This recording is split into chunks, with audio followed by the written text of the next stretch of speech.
Good afternoon, everyone.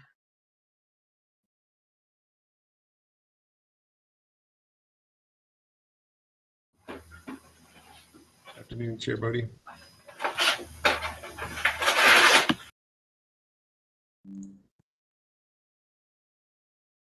Hello, Chair Bodie. We have a quorum and can begin whenever you're ready. Okay, I was about to ask if we have a quorum and if we were ready to go. Okay. That said, just give me one moment, please.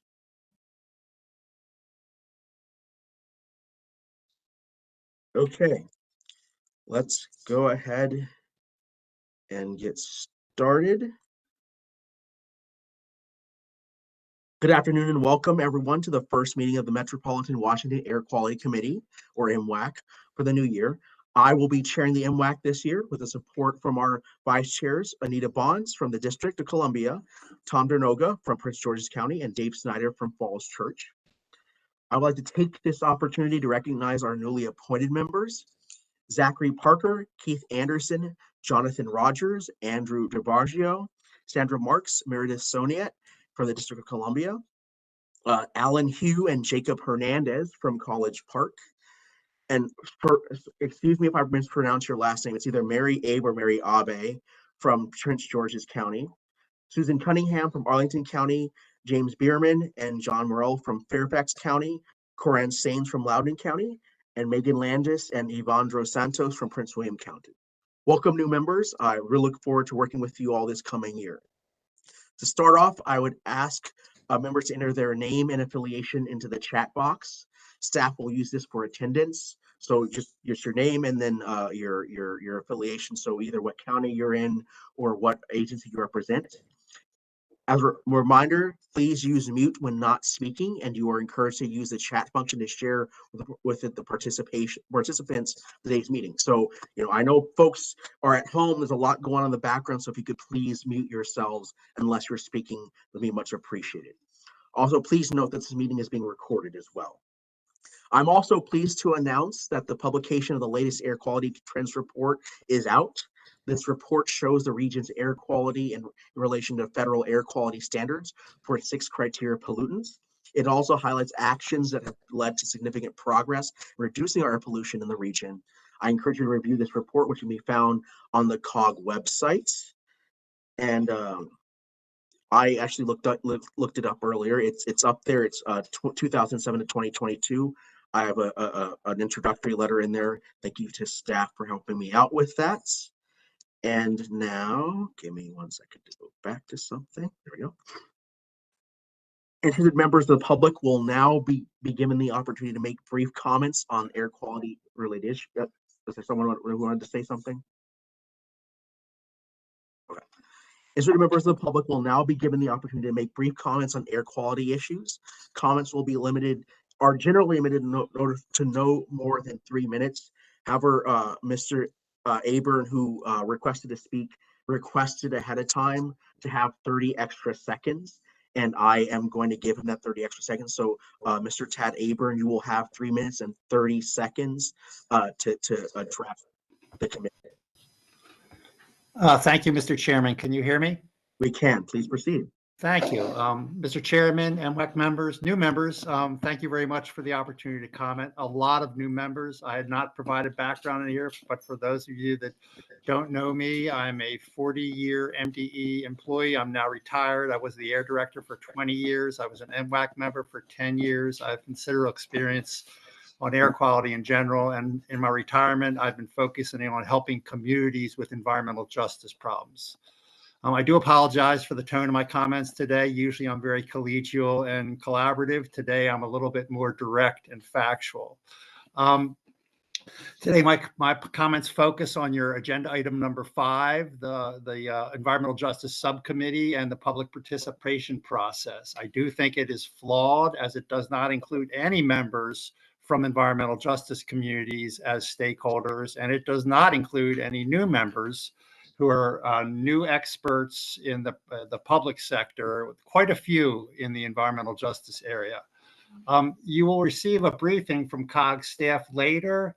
It's slightly deceiving in that it does not acknowledge that the action that stirred this effort on environmental justice in the subcommittee came from a strong motion by then Chair Bonds that was literally unanimously supported by the MWAC membership. Lots of great discussion. It's still on the MWAC website if you want to hear it.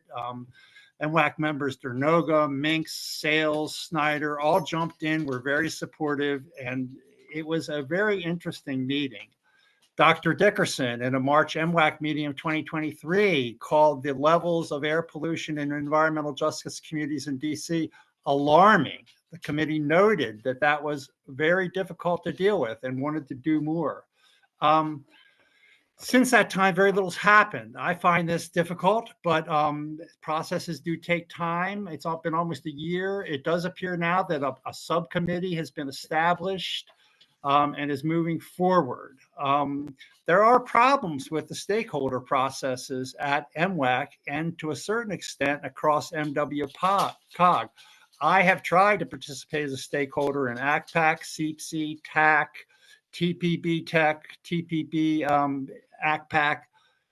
It really doesn't work. The public is muted and not allowed to ask questions through the tools in the webinar process, the raise hand or chat functions. It's very difficult. It really does need to be fixed. It would be great for the policymakers to ask for a briefing on this. I do have other issues that are included in a letter that I sent. I do not think it's been put into your package. I don't know why, but it's not in the materials I saw today. A lot more detail. I would like to acknowledge that some of the new members are noted advocates of environmental justice.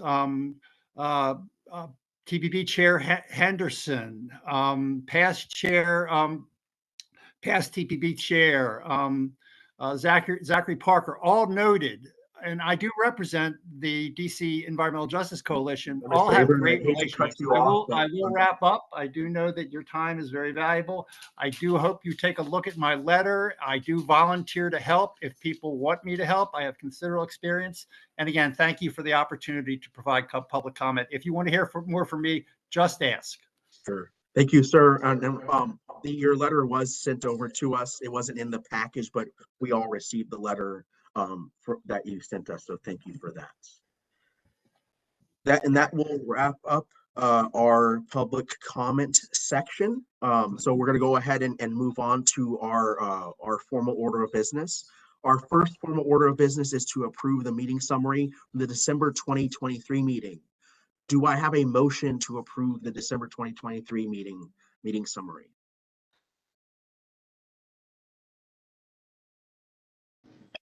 Shayna Fulcher, Tacoma Park, so moved. Thank you. I have a motion. Do I have a second? Amalia Pleaksam, Cabot County, second. Appreciate that. It's been moved and properly seconded. Any discussion or changes to be made?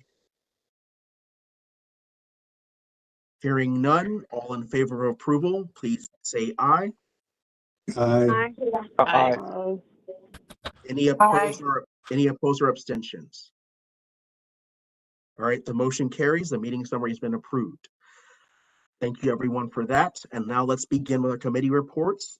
First, we're going to hear committee reports, the MWAC Technical Advisory Committee, Mr. Roger Thunnell, the TAC Chair.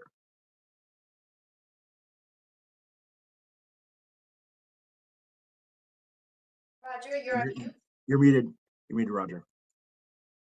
Sorry about that. Thank you, everyone. Thank you, Chairman Bodie. I'm the program manager for air quality planning at MDE. The last meeting for TAC was February 13th. In that meeting, the state air agencies and the district provided status updates on exceptional events and for the high ozone days of 2023. As of right now, Virginia has none that are submitted. DC has some and Maryland has some, but they are for the Baltimore region. And we were briefed by the County of Denver on the Love My Air program. And this was a very, very good briefing from them and all they do. The program employs a sensor network that monitors air qualities, and they position them on schools. And they have it pairs the monitoring with educational programming and real-time air quality measurements. It is considering possibly being a model for EPA. I think everyone should take a look at this. This was really an excellent presentation. Then we had an update on the Priority Climate Action Plan through the Climate Pollution Reduction Grant. That was COG staff provided that update, and staff provided an update on the tree canopy goals and also on the regional electric vehicle development program. And then we had a presentation by TPB on their transition to MOVES 4. And this was really discussing the differences between MOVES 3 and MOVES 4, some sensitivity analysis between the two models. Also a very good presentation. Thank you for that. And then lastly, it was announced that Mr. Antoine Thompson of the Greater Washington Region Clean Cities Coalition will join the subcommittee as a stakeholder for 2024. And that's our summary.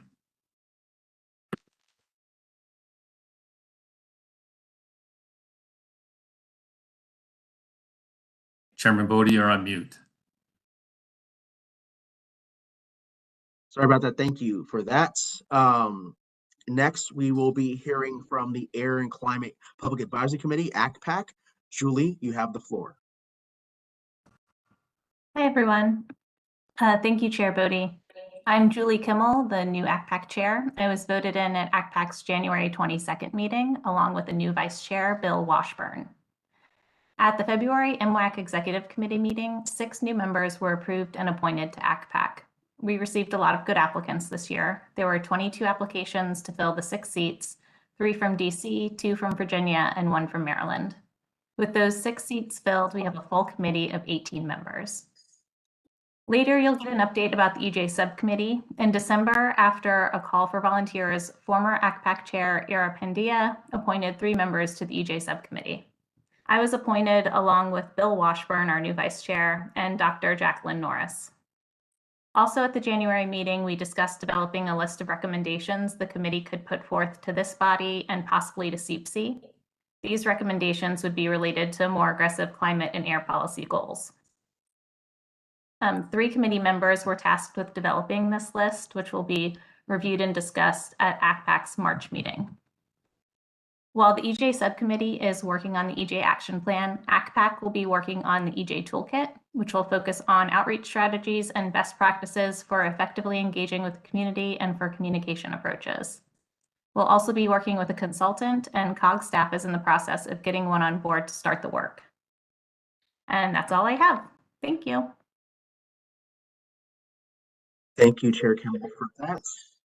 Next, we have the Clean Air Partners report. Jen from COG staff, the floor is yours, Jen. Thank you, Chair Bodie. I have a couple of initiatives that I wanted to provide an update on. So Clean Air Partners is in the process of planning this year's summer campaign. The campaign will be launched during Air Quality Awareness Week, which is the first week of May. And during that week, we're going to announce a gas-powered lawn equipment exchange.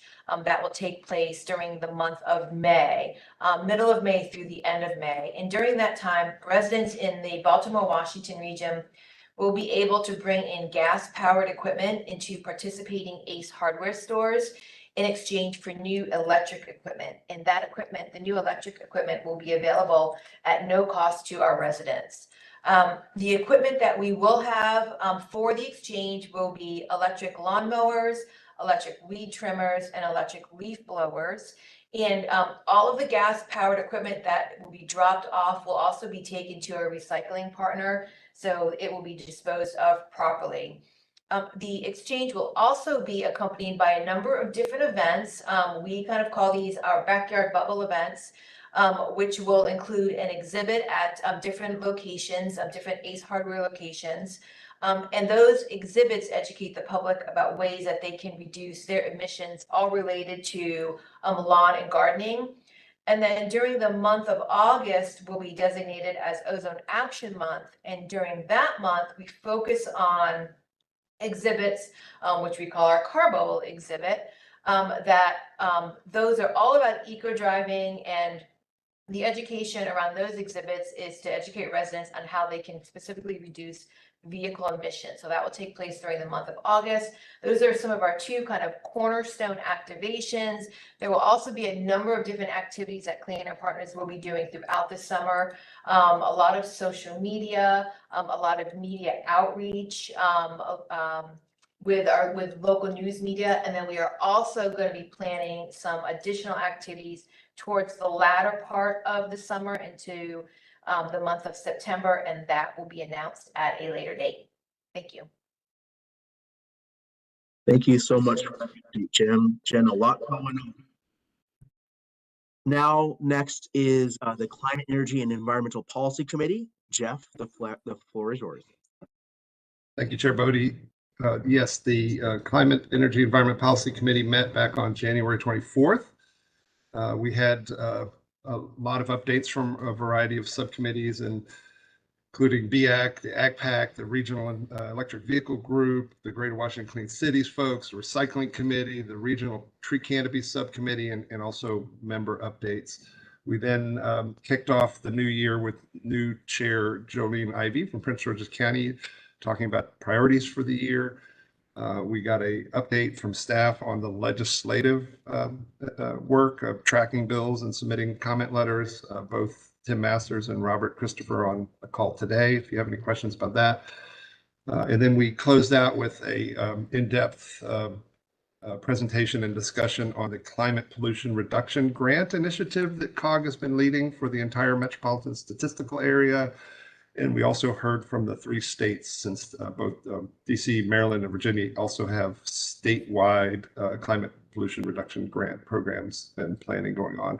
Right now, the effort on that is focused on the Priority Climate Action Plan, which is due this Friday. And so we're putting the final touches on that and submitting, and then we will pivot to work on an implementation grant proposal that's due April 1st. So a lot of activity on efforts on the climate pollution reduction grant. The next phase of that will be The CCAP, the Comprehensive Climate Action Plan work, will start in the spring and flow into 2025. And as part of that, interestingly, we will have to look at our goals for 2030 and 2050. The EPA is expecting plans that will demonstrate that our region is headed towards net zero by 2050. And as you may know, our current goals are, at least at the regional level, still at 80% below 2005 levels. So we'll need to address that in the coming months. Thank you. Happy to answer questions. Thank you for that, Jeff. Moving right along, unless there are any questions for any of the committee reports. Can I ask a question? Sure. Okay, thanks. Appreciate the reports and just wanted to circle back on the Clean Air Partners campaign for Air Quality Awareness month with Ace Hardware stores. Who should we reach out to if we're interested in supporting efforts within our jurisdictions? You can reach out directly to me. Great. And Thank that was Jen, was that you? Just to make sure. Yes, that's sorry. Yes, reach out to I me. recognize your voice. I figured it was you. I just, for everyone listening and for Ms. Mink's question for clarity, wanted to make sure people knew that. Thank you, Jen. Sure. Thanks so much. Appreciate it. Thank you, Ms. Mink, for the question. Any other questions? Hi, this is John Morrill from Fairfax County. I was also curious about that program. And when you said the Baltimore, Washington region, does the ACE Hardware program extend into Virginia? Yes, it does. So it includes, Clean Air Partners covers the Yes. Metropolitan Washington area and Baltimore. We will be working with the Ace Hardware stores. It's in a group called A Few Cool Stores. And there, I believe, is 13-ish, if I remember correctly, the number of stores that we're going to be working with. So I'm happy to kind of get in touch with both Councilmember Mink and you, John, as well, to let you know which stores exactly that we're going to be working with. I do know that there are stores in Virginia and also in Montgomery County. Thank you. Either that, Mr. Morrill. Any other questions before we move Jen, on? does that extend into Calvert County in Southern Maryland? I don't believe there are any stores in Calvert County, but I will be happy to check on that and follow up with you. That'd be lovely. Thank you. Good. All right. Any final takers on any other questions? Great discussion, everyone.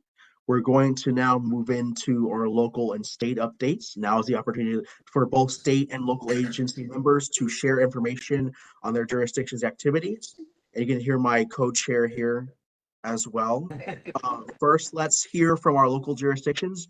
Do Maryland members have any updates they would like to talk about and share with the committee?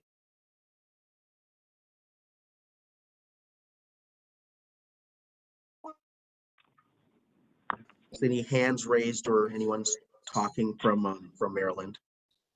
Hey, sorry to chime in here via phone. Don't have access to the computer. My name is Jacob Hernandez. I'm a city councilman for College Park. The only thing I wanted to include and hopefully send out a lifeline or from folks who have the experience, but we have one of our committees from like resident led is attempting to establish a rebate program similar to what other municipalities have set up, encouraging folks to purchase or trade in their gas leaf blowers. One of the questions that came up across our committee was, or when it was presented to council, was, should we focus on one particular appliance? Should we try to take a targeted approach, or should we try to cast a wide net? Would love to hear any best practices that folks have worked out, or be pointed to a good resource that helped you guys out. Thank you. This is Jacob Hernandez, City Councilman in College Park. Thank you, Councilmember Hernandez. The great sort of plug there. If anyone has any ideas or initiatives to share with Councilmember Hernandez, please do. Anyone else from Maryland before I move on?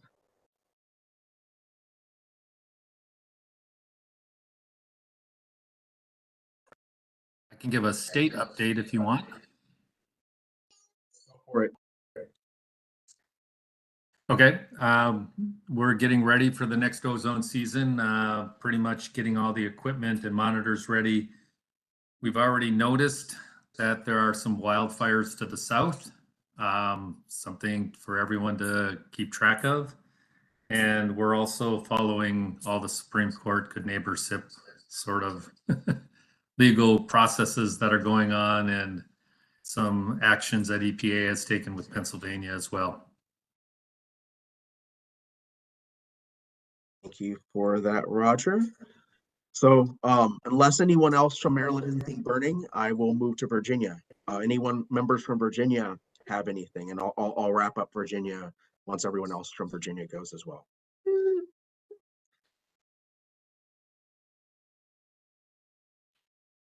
No other Virginians? All right. Well, I will go then, since we're on Virginia time, very quickly. Down in Richmond County, we have a lot moving forward. Our transportation department has been doing a really great job applying for grants and things under some of the grant programs that have already been mentioned. We also have started our budget season here in Prince William County down in Virginia, and we have for the first time in our county's history some dedicated funding for our TSMP, our Community Energy and Sustainability Master Plan, and we're going across swath of efforts on that, which include solar panels on our buildings. One of our schools has been approved for that already. We have some other planning as it pertains to electrifying parts of our fleet and a whole host of other issues too. So really happy that we're moving forward with that. And that's it from Virginia. Anyone from the district? Any updates from the district?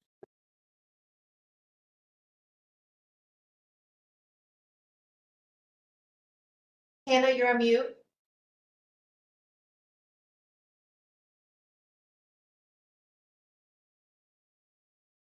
Anyone for the district? All right. How about then let's hear from our state air agency. And let's go in order in reverse. I believe, excuse me, point of order. I believe Hannah Shanafi is attempting to give a district report, but she's having some technical difficulties. We're going to try to unmute her on our end. While you're waiting, Mr. Chairman, this is Tom Ballou from the Virginia DEQ. Just wanted to second many of the things that Roger and Maryland are working on.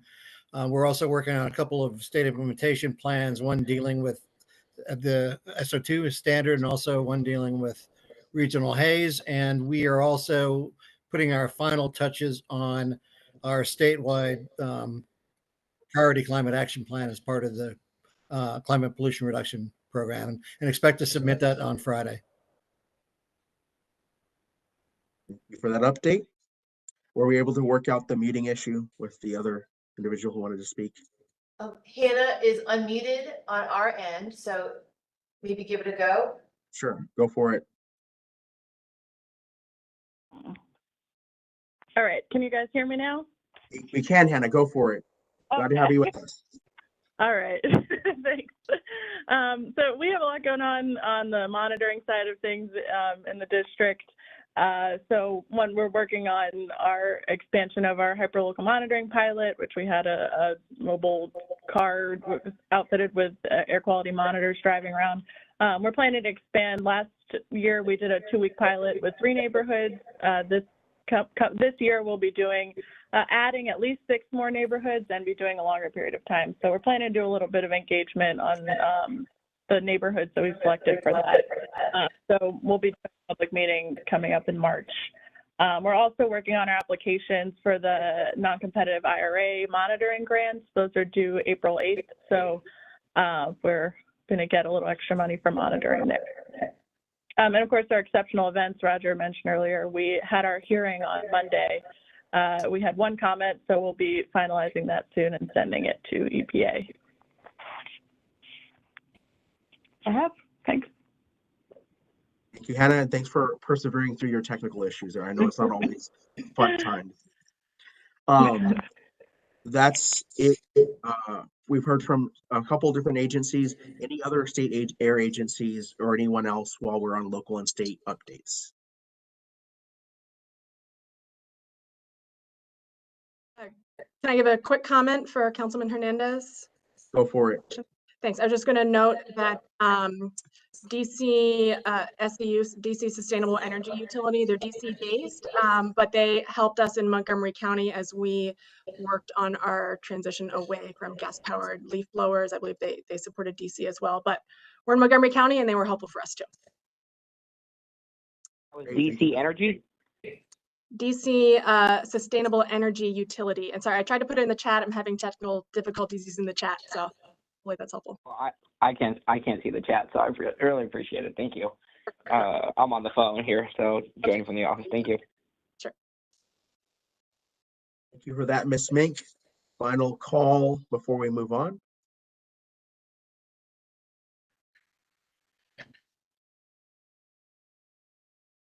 Okay, and Jen just put the agency in there that you were trying to do, Ms. Mink. So there you go.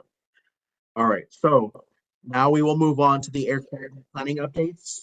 We have Sunil Kumar from COG the environmental engineer. Sunil Kumar will provide an update. Sorry, I'll just get through this in a second. An update on a number of air quality items, including exceptional air event requests, the revised PM 2.5 standard. Sunil, the floor is yours. Thank you, Mr. Chair. Share the screen.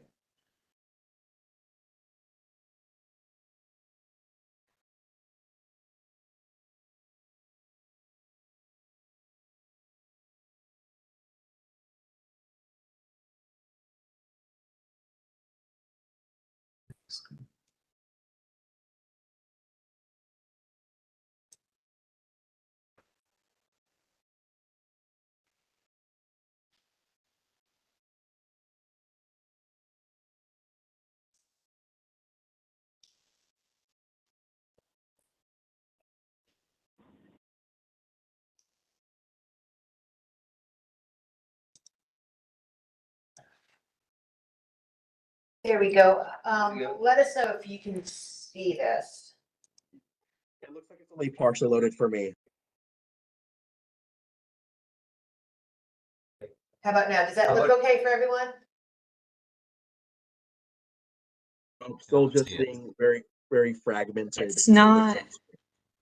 Try unsharing and resharing. Yeah, unshare it.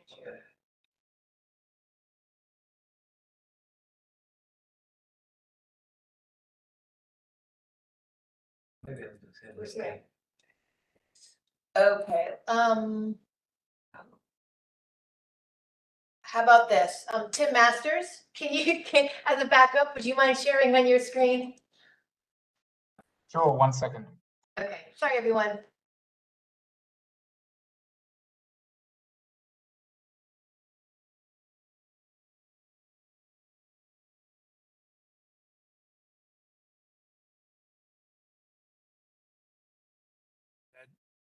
It's okay. Thank you. That looks good here. Hopefully, everybody, does that look okay on everybody else's side? Yes, we can see it now. That's good. Okay, Tim. Thanks. All right, so I'm going to talk about two different things here. First, we'll talk about the exceptional event data waiver request, and then EPA's new PM 2.5 or fine particulate standard. So first, I would like to let you know what is the basically in this special request to waive the data on exceptional events. Well, as we had provided updates to you last year, in the summer, we had quite a few exceedances of the ozone standard.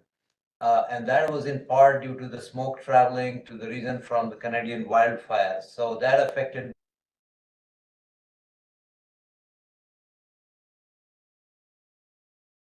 We're not able to hear you anymore, Sunil.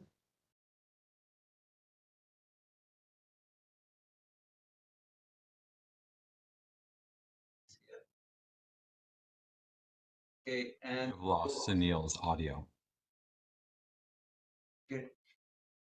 You're back, Sunil. Yeah, we can hear you now. Go for it. Okay, so as a result of those, the smoke coming from the wildfires, the region's design value, which is basically best, is a parameter based on 3 consecutive year worth of data, which EPA uses to evaluate an area's attainment status with respect to any pollutant. That design value went back to validating the current ozone standard. Fortunately, there is a process exists which allows EPA to flag and exclude those unusually and typically high pollutant data from coming, partly originating from those wildfires. And if EPA approves that, the request from the states to waive those data on those high ozone and fine particle days, then that will resolve the problem of design value for ozone violating the current ozone standard. And that process is called exceptional event exemption request and determination. Next slide, Tim. So before we jump into that process and in details, let me show why we do, how the data looks as far as the design value trend for this area is concerned. So this chart shows you the trend in the design value over the years. As you can see, we started with pretty high values in way back in late 90s, to 106 parts per billion, and then until 2015, we made quite a good progress. Which has not been very smooth, but nevertheless, we overall the trend is pretty, is neat. It's shows a downward trend. And then we kind of flatten the line, as you can see, is flat, is just bumping from 70 to 71, 72. So pretty much close to the ozone standard of 70 parts per billion. However, in 2021, we were able to attain the standard when we hit the 70 ppb mark, and then we made further progress in 2022 when we went down to 67 ppb. So we attained the standards in those years. However, as I said, in 2023, because of those smoke coming from the wildfires, it caused a big jump in those ozone and fine particle numbers. So you're seeing the impact on the ozone number here. And as a result, the design value went back to, again, in the non-attainment area, which is at 71 parts per billion. So that's just one notch above the standard, but nevertheless, it shows that currently we're in non-attainment. Officially, we're also still in non-attainment area, but as I said, this year, last year was pretty abnormal in the sense we had never seen this kind of big impact from the wildfires coming from as far as Canada, and that causes a jump in the design value and led the area back into non-attainment category. Next slide, please. Okay, so EPA defined exceptional events as unusual or naturally occurring events, such as wildfires that can affect air quality, but are not reasonably controllable using techniques that state, tribal, and local agencies may implement to attain or maintain the standard. So EPA has a formal process for the states to flag and request that EPA make an exceptional event determination for those days. So if the states, they have to come up with a, detailed analysis and show or demonstrate that, those impact from those wildfire smoke or those exceptional events has led to those, hike in the ozone levels, the fine particle levels, leading the area back into non-attainment. So once the states submit that, then EPA looks at it, and if they grant those requests, then, but in our case, once those high ozone values are excluded from the calculation of design value, then result will be back in attainment. Otherwise, region will violate the standard when the 2023 data becomes final this year in May. Next slide. So in terms of the status of those exceptional event requests, the states are not currently submitting the PM 2.5 request for at this time, because in order to submit request, data need to be regulatory significant, meaning that the region needs to show non-attainment status. In only that kind of situations, the EPA will allow states to file the request for with those high PM2.5 data. So that didn't happen. Our PM2.5 is still at the standard currently. So the states are not planning to file for that. But however, if they will be looking at closely at this year's data, and if you get into the unfortunate situation again where we see the smoke from wildfires affecting both ozone and PM levels again this year, then and if the data for fine particle also goes back into non-attainment, then the states will be planning to file for a request for the waiving of the high PM2.5 data. So for ozone, this the district in this region which is only requesting EPA to waive the data on 3 high ozone days, and once those days data for those 3 days are taken off, the region will be back into attainment again. So the request has went through public comment process and will be submitted to EPA shortly. Maryland, Virginia is not currently requesting exemption in this region, this part of the Washington region, as those data there doesn't show virus in the current marks. We are reading that EPA is likely to approve this request this summer, and so that should help. Next slide, please. So before I go into the second part of the presentation, which is the new tougher PM2.5 standard, I will happy to answer any questions related to the exceptional event if you may have.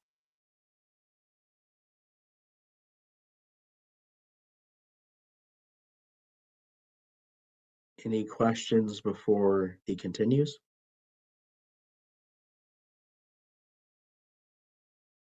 All right, hearing none, please continue. So EPA announced a new standard for fine particles, or also called PM2.5. That 2.5 is basically refers to the size of the particle in terms of micron. So EPA announced that new standard on February 7th this year, and that replaced the previous standard, which was set at 12.0 microgram per cubic meter, with a much tougher standard set at 9.0 microgram per cubic meter. However, there are other PM2.5 standards as well, such as the daily primary PM2.5, annual and daily secondary PM2.5, and also a daily PM10, the coastal PM fine particle standard. Those standards have not been changed. So it's just the primary annual standard, which was earlier set at 12 micrograms cubic meter, has been changed to 9 micrograms per cubic meter. So it's much tougher now. And whenever EPA revises those standards, they also make changes to the equality table, which we will discuss in the next slide. Also, EPA, when EPA revises the standard, they also make changes to the typically to the PM2.5 monitoring networks. And this time, to enhance the air quality protection for communities which are considered at risk for this, PM2.5, EPA is modifying that monitoring network to include an environmental justice factor. And this factor will account for particularly for proximity of populations that are close to the, seem to be, at the risk of being affected more by this PM2.5.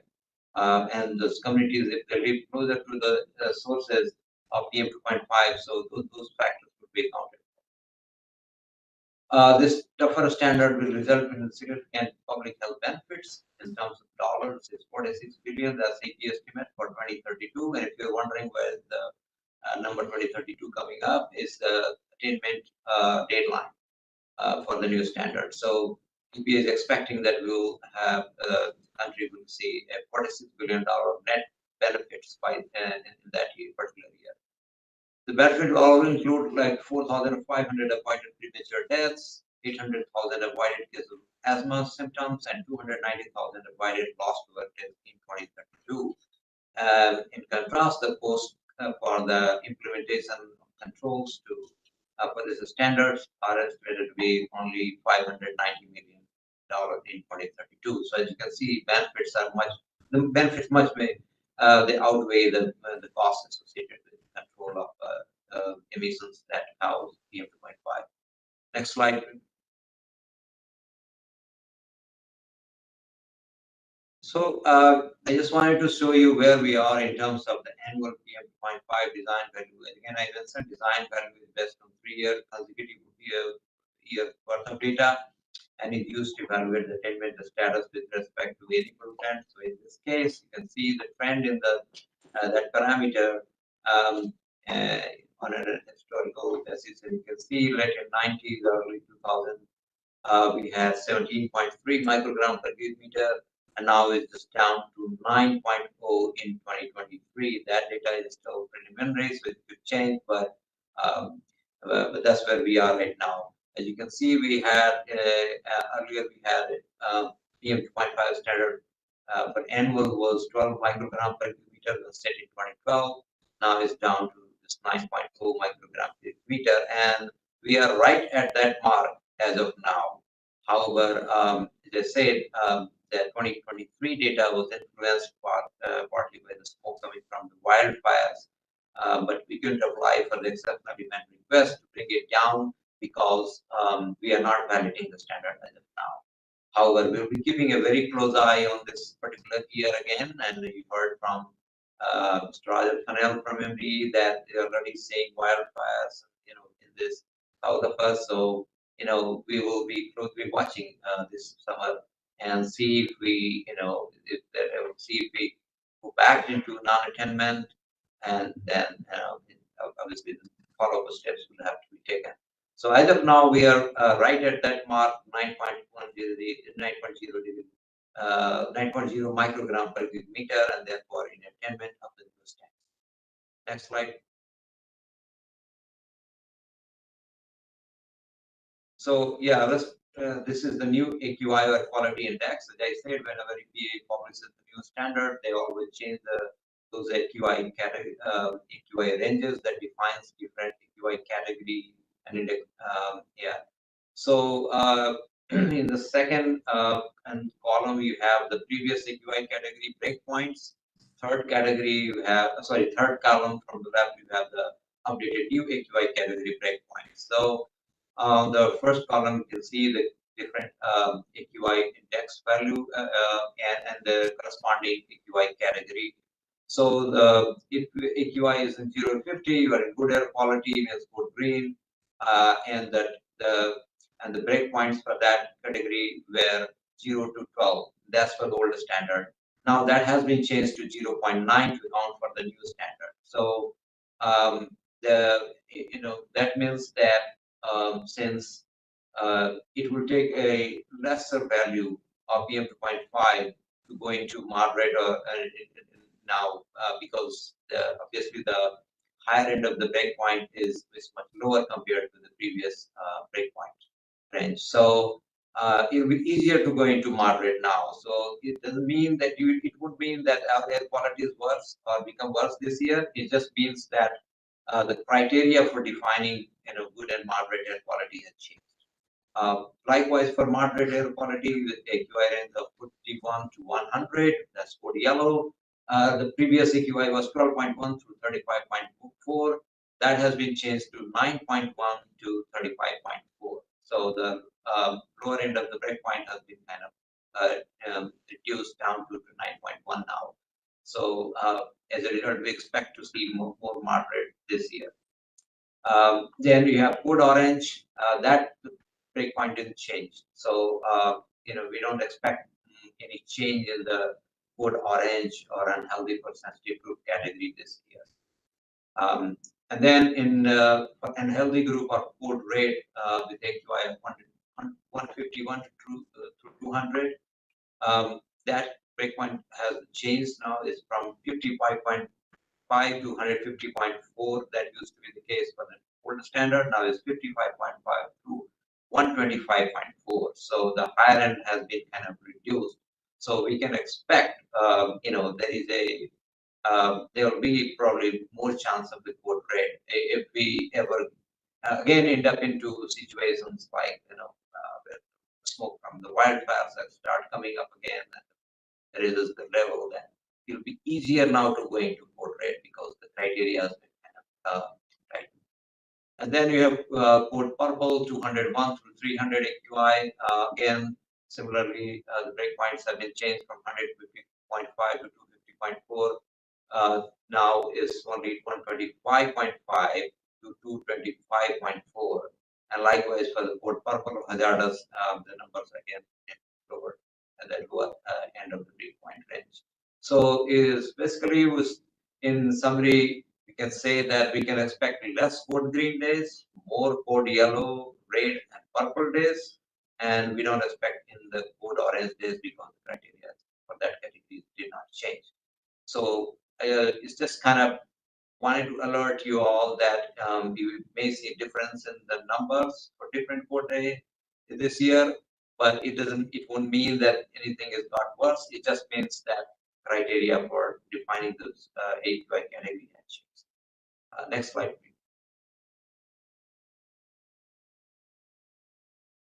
So since we're talking about code orange and red and purple, so I thought I would show you this historical trend in the accident days along with the number of code orange and red days for the current of the previous current 24-hour PM2.5 standards, which is 35 microgram per cubic meter. As you can see, we used to see very high numbers way back in the early 90s and early 2000s, and then the numbers came down after 2009 onwards. We had some bumps along the way, but overall we made a remarkable progress. As you can see here, there are quite a few years when we didn't have any single accidents, no code orange and no code red or anything like that. And if you look at the recent years in 2019 through 2022, all those code red that you are seeing and code orange as well, they were all observed on July 4th, and they all could be attributed in large part to the fire. So, however, in 2023, you can see there is a big jump. We had five code orange and 3 code red days, and that is in large part due to the smoke coming from wildfires. And so we'll again say we'll be keeping a close eye this year again on those smokes and wildfires and see if they again affect our air quality. So and as the year progresses, we'll keep you updated on these trends. So, next slide, please.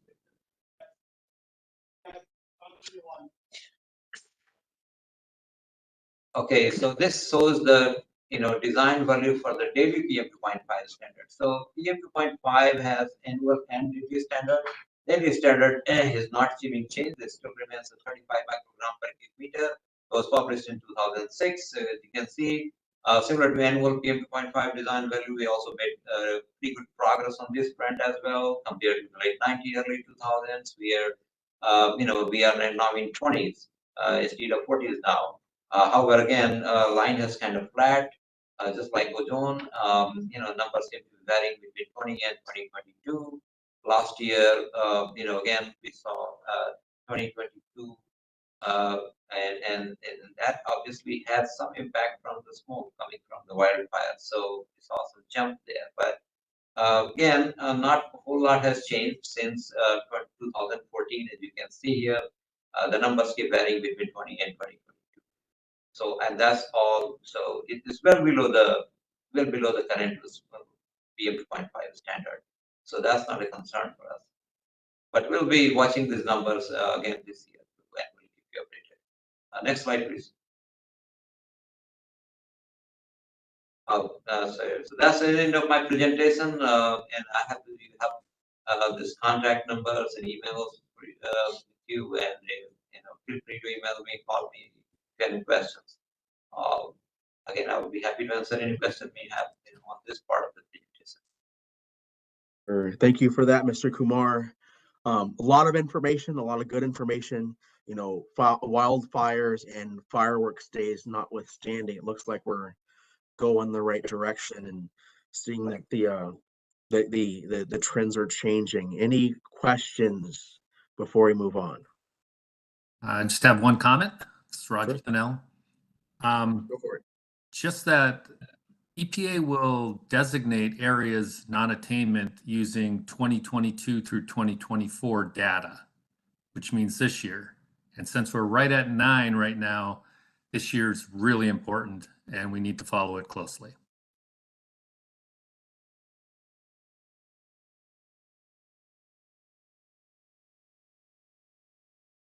Thank you for that. Any other comments or questions? Yeah, Mr. Chairman, it's Tom Yes. Baloo again. Again, follow up with Roger and second his comment. We also have at least one monitor at 9.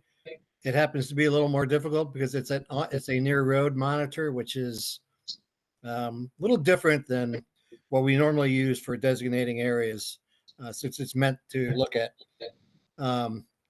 higher level road impacts types of things. So we're also going to have to look at that real quickly and figure out and hope that we have a good year here. Thank you for that. And I see there's a couple hands up. Amelia, I saw your hand go up before Dave, so you have the floor. Yeah, I was just wondering on slide 9, I couldn't quite hear the audio. Why were they so low during 2013 to 2015? These are talking about the exceedance days. They're also low again in 2017 and 18. Is there a reason for that? All right. So you're talking about the PM 2.5 exceedance state trend slide. And so, yeah, those it all basically started, as you can see, from 2019 when there were some extensive fireworks. Before that, because of all the control measures that have been implemented at the state, federal, and local levels, we were able to reduce the fine particle concentrations to a large extent, and actually to a level where there were no exceedances of PM 2.5. So as you can see here, 2009, we had again in 2010.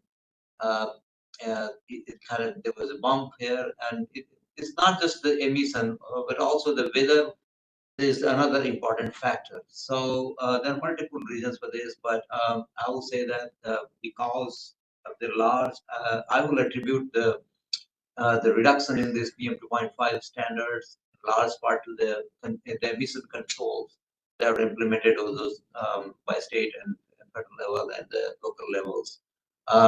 Occasionally, yeah, we see, because of bad weather, sometimes things happen, and you can see here in 2012 or 2016, we had 2 or 3 incidences. But overall, the emission levels have been so low now that we don't see any incidences until 2019 when there were some extensive fireworks went on in 2020, 21. So those, because of those July 4th fireworks emissions, the PM 2.5 levels kind of shot up, and we had, it went into code orange and code level range. And as you can say, in 2023, it was mostly due to the smoke coming from the wildfires coming from Canada. And those wildfires were huge. And, whenever the wind will turn southerly, so meaning that the smoke was heading our way, all the monitors in our area will show up the impact from those smoke. So we had both ozone and high PM 2.5 levels for quite a few days. And that's why we're seeing a big bump in 2023. But otherwise, in recent years, it's only in July 4th that we see that we have seen one incident. 2021, it was the spillover from July 4th, and when it also caused accidents again in on July 5th next day, because the levels were so high, and this thing is best on 24-hour average. That's why you see 2 accidents in 2021, but otherwise it's just only 1. So a large part is due to the reductions in the states and federal government and the state and local governments are implemented over the years. Thank you. Thank you, Ms. Pleektam, for the question. Dave, the floor is yours. Thank you very much, Madam Chair. Excuse me.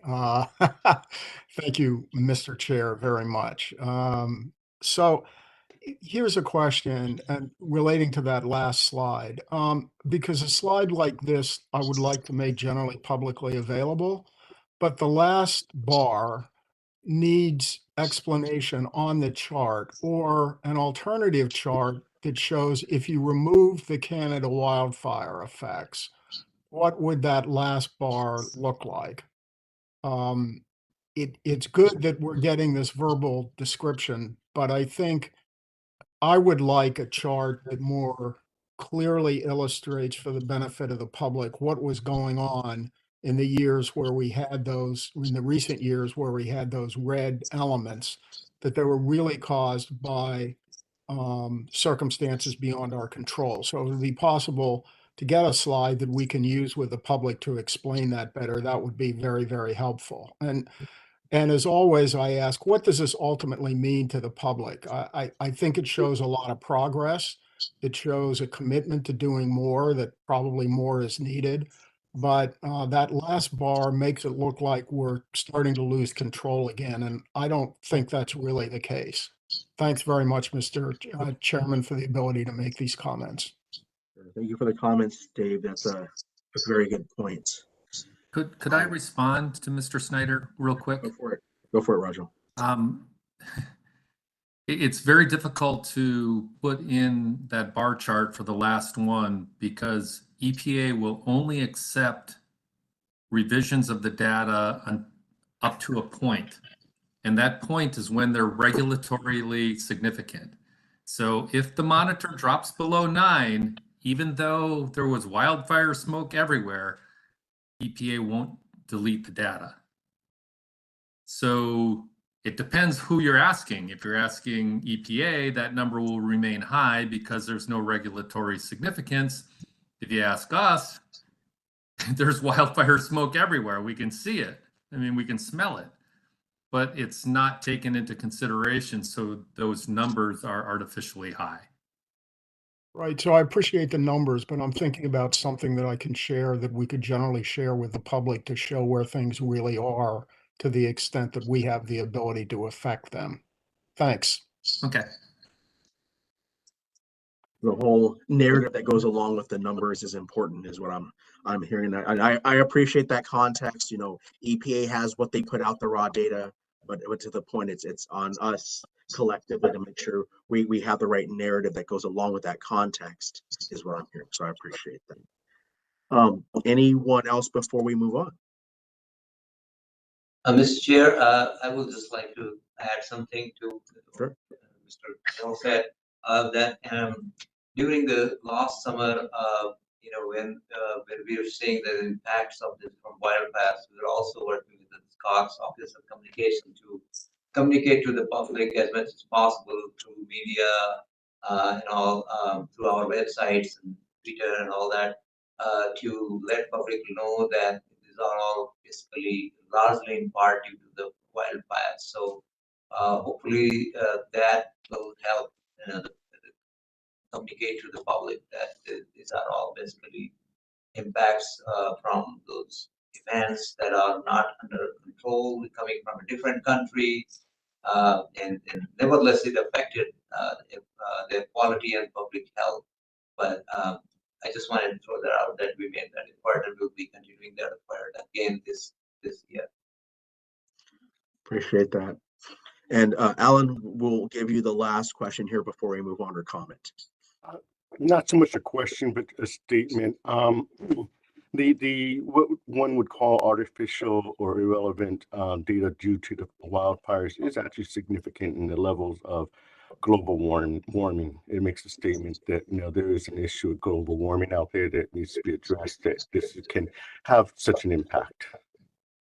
That's all. For that, Mr. Hugh. And that is it for that section. Now we're going to move on to the legislative update.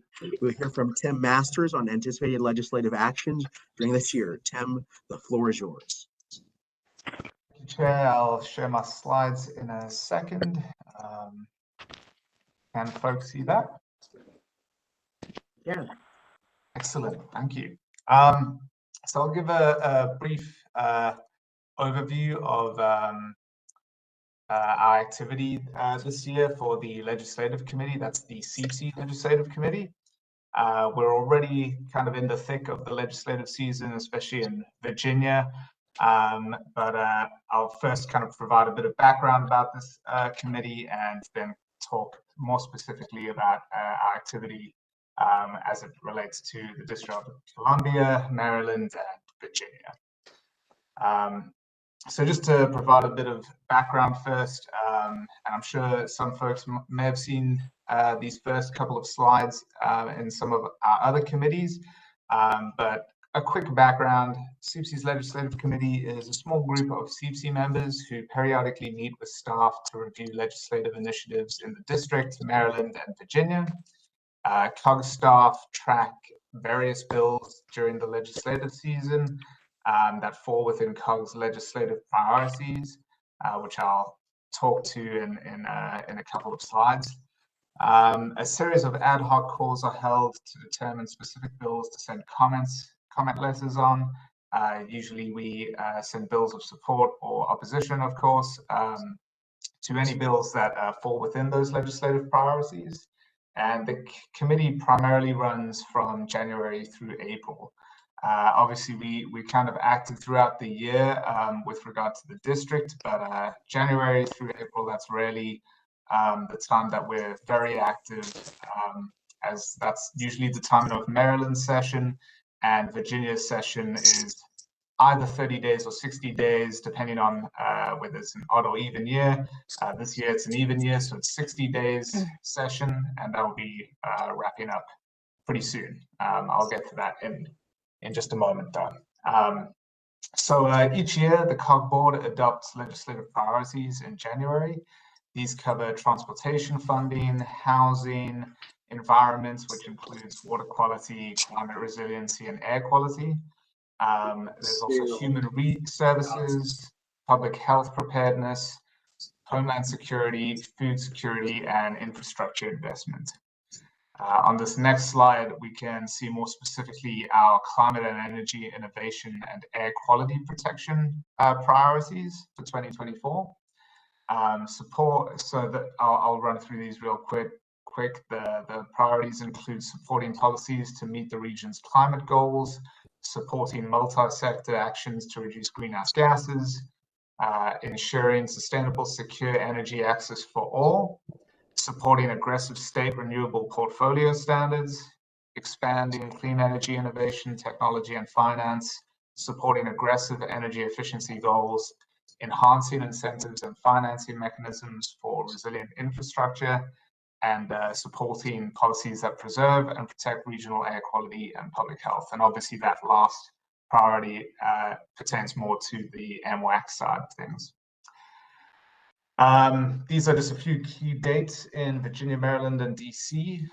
In Virginia, as I said, it's a 60-day session this year. So the session convened on January 10th.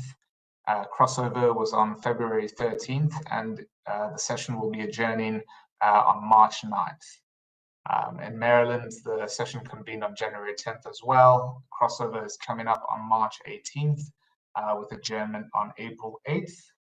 And in DC, it's a 2-year session, so we're in the second half of DC's session. So the next few slides, I'll kind of just go through some of the items we've been focused on and are focusing on as we move forward. And I'll also highlight a couple of comment letters that we've drafted and will be submitting today, actually later today or tomorrow. So on the Virginia side, a couple of items we were tracking included a series of bills that sought to repeal the requirement that the State Air Pollution Control Board implement a low emissions and zero emissions vehicle program for motor vehicles. This obviously would undo some of the work that we've previously advocated for, but all these bills have failed so far. So that's some good news. There were also a number of green finance bills. Some of these bills sought to establish sources of funding for greenhouse gas reducing projects or clean energy technology deployment. We have drafted comment letters on one of those bills, and we'll hopefully be submitting that either today or tomorrow. And then we've also been tracking a few bills as they relate to data centers. So several bills seek to require data center operators to meet certain energy efficiency standards. Bills have also been introduced to require site assessments to examine the effect of data centers on the water usage and carbon emissions, etc. So we were really keen to advocate for these bills. We have drafted a letter on one bill for the siting of data centers. That's House Bill 338. Kind of jumping back to green finance, we've drafted a comment letter for Senate Bill 729, which establishes the Virginia Clean Energy Innovation Bank. And we've also drafted a letter for House Bill 199, which is called the Virginia Brownfield and Coal Mine Renewable Energy Grant Fund and Program. So those are kind of the activities we've done on the Virginia side. On the Maryland side, we've been really focused on energy efficiency and building performance standards. So legislation out there would require new buildings and significant improvements to buildings and structures to meet water and space heating demands without the use of fossil fuels. Also meet energy conservation requirements and meet an electric and solar ready standard. So we have we've drafted comment letters on, for example, House Bill 1279 and its cross-filed bill, which is Senate Bill 1023, which together those are the Better Buildings Act of 2024 bills. We're commenting in support of those. There's also the Energy Efficiency and Conservation Plans Bill, which is House Bill 864 that we've drafted a comment letter of support for.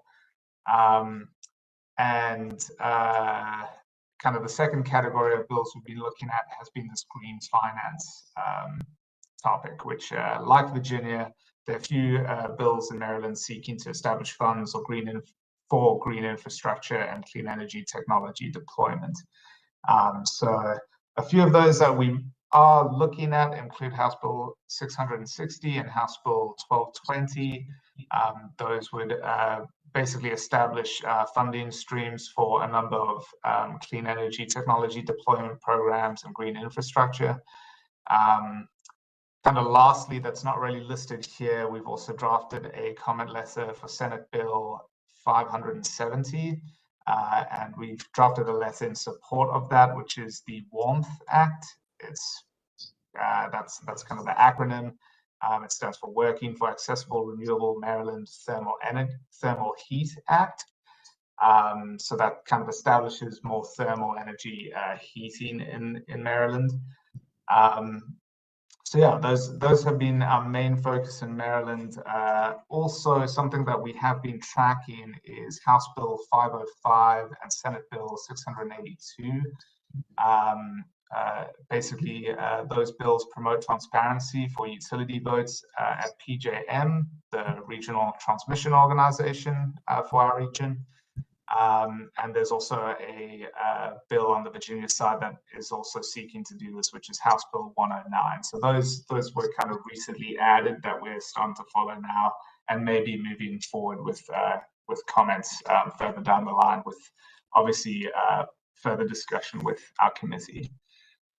So finally, in the District of Columbia, we've been tracking a few bills here. There are a couple that we are thinking we might move forward with comment letters on. Obviously, we still have discussions with the committee to go through, but the ones that we have focused on include legislation that would expand the district's electric vehicle charging station pilot program to deploy EV charging stations in areas lacking EV infrastructure. It would also require DDOT to create an electric vehicle infrastructure deployment and management plan in 2024 to aid in assessing the electric grid's readiness and resiliency for EV charging. We've also been tracking a bill that would establish a cumulative impact statement process that must be completed to obtain district permits and other relief for environmentally harmful actions in overburdened communities. So that's been our focus on the District of Columbia side. I'm going to end it there. Robert Christopher has been taking the lead on the committee this year, and I've been supporting, but both of us are obviously happy to receive any questions and answer any questions you may have if you want to send us an email, and also happy to take any questions now. Thank you. Thank you for that, Tim, for the presentation. And Jeff, I see your hand went up on me almost immediately, so I'll give you the floor. Thanks, and don't want to jump in front of the members, but real quick. So I mentioned earlier we're doing all this work on the climate pollution reduction grant. There's a statewide effort, as you know, in Virginia. There's also 2 other MSAs, the Richmond area and the Hampton Roads area. And through the last probably 6 weeks, as we've been talking about the opportunities for implementation funding for big projects across Virginia, interestingly, a lot of there's been more than one request that COG take a lead role on a kind of a statewide or multiple MSA footprint to advance certain things like hydrogen corridors or solar, renewables, energy efficiency.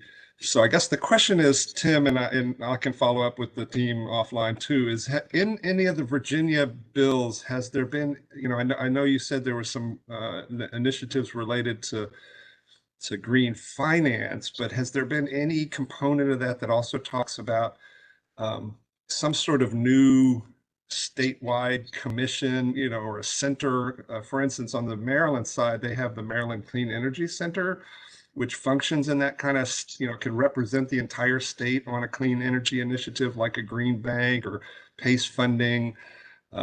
Is there any movement at that legislative level of considering or establishing some sort of Virginia statewide commission or center to represent these kind of new innovative financing projects, or are they solely focused on the financing aspect?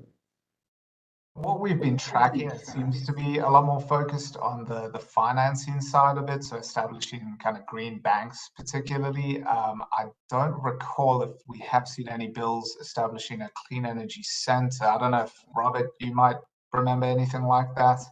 Off the top of my head, I can't remember if we have had any bills like that.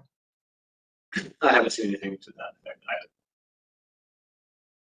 Yeah, but we can obviously take a look for that if there is anything out there and follow up on that. But I don't think we've seen anything just yet. Okay, maybe a seed to plant, because it seems like there's a definite interest and need for it. And Jeff, I appreciate that. Since I'm in Virginia, I tend to follow this legislation a little bit, and I haven't seen anything like that. For other folks listening in, and for the public's benefit, could you explain the difference between, kind of what's only been being proposed right now, which is sort of the financing piece, and then the center side, which is more sort of a representation, logistical side, as you talked about? What would be the key differences there for folks listening in? Yeah, so, there's various ways in which, particularly, there's so much federal funding now, there's various ways that the funding can flow through the DOTs, through the state energy offices, in the case of CPRG, through the state air agencies, and so MDE, VDEQ, Virginia Energy Administration, MEA, Maryland Energy Administration, all have the capability of and currently run various programs, but on the clean energy innovation space, on the Maryland side, there's the Maryland Clean Energy Center, which is a state agency set up to represent that the state on all these kind of clean energy interests. So the financing component is a piece of it, where sources of funding to do things, but usually to get the funding to flow under these grant programs, you need a lead applicant. And so the concept is, on the Maryland side, for instance, they were the lead applicant on a community charging infrastructure grant, a CFI grant, and they won $15 million to deploy EV chargers across Maryland. There isn't that kind of agency on the, as I understand it, there isn't that kind of agency on the Virginia side. And with the growing interest of some of these other other localities and regions across the Commonwealth, they've been looking to COG to try to be a lead applicant on some of these types of things. And as you might imagine, running a statewide Virginia program is not really in COG's pilot house. It's not our main mission. Happy to help lead things, but it just jumps out at me, particularly in the last month or two, as we're doing all this coordination and work, that it's a really interesting opportunity for the Commonwealth to consider establishing some sort of agency that would be eligible as a government entity to lead a large grant application on behalf of the entire Commonwealth. Yeah, I appreciate that, Jeff. And I know that we have folks from Virginia DEQ and some other Virginia state agencies who are on who can obviously take those notes back to talk about it. But I think that there's definitely something there. And I think that we need to have more conversations about it because obviously, as was said, we're late now in this Virginia session for the General Assembly to do anything with that this year. But it would be a great opportunity for us then to go back and take the next 6 to 8 months to talk with our respective delegations to Richmond about that and the potential benefits of it. Understanding that, of course, next year there's going to be a gubernatorial election and the entire General Assembly will be up again. But to me, that might be an opportunity to capitalize on political winds going in that direction to really have conversations about that. So let's put a pin in that so we can talk more about it. I'm definitely interested in us sort of trying to carry that water and having the Commonwealth set something up like that. Appreciate that, Jeff. Thank you. And Mr. Morrill, I see your hand. Go for it. Thank you, Chair. Just as a point of information, Jeff, I've heard a similar observation from someone from the State Energy Office back when the greenhouse gas reduction funds were much more in the news. I know that right now they're going through applications and everything, but there's a little bit of frustration that with that large pot of money, where or how would it go through the state? And so while localities had the authority to have the authority to create green banks, there is no authority for a state green bank. I mean, that was one example of to create a state entity that could do things with appropriated money or from grant funding, but growing the state apparatus doesn't seem to be on the menu. Understood. Thanks, John. For that, anyone else before we move on? Yeah, and just quickly, again, this is Tom Ballou from DEQ. We are having the same issues and frustrations that have just been described.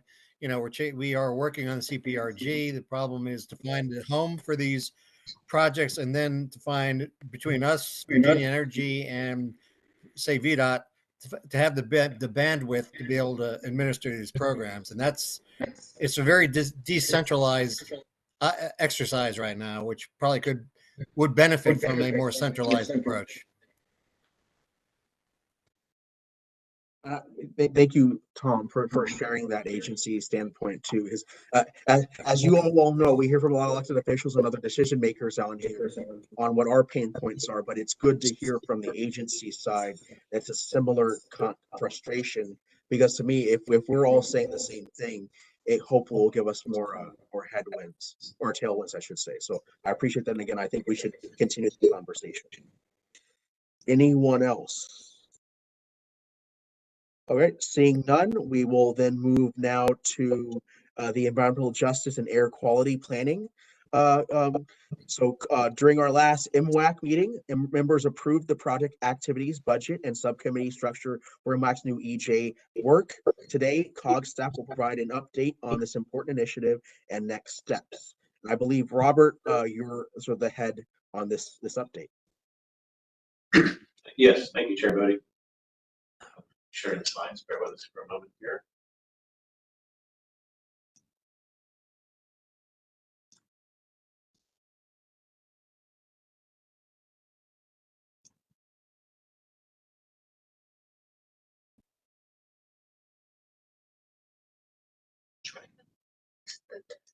Seem to be having a bit of an issue. Tim, could you try here? Yeah.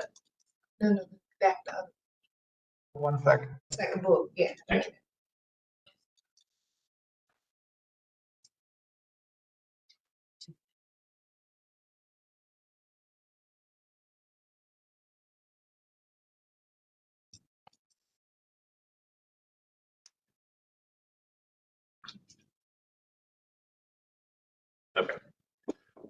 Thank you again, Chair Bodie. Good afternoon, everyone. As the Chair said, I'm Robert Christopher, I'm an environmental planner here with COG to provide an update on the Environmental Justice Subcommittee. Next slide, please.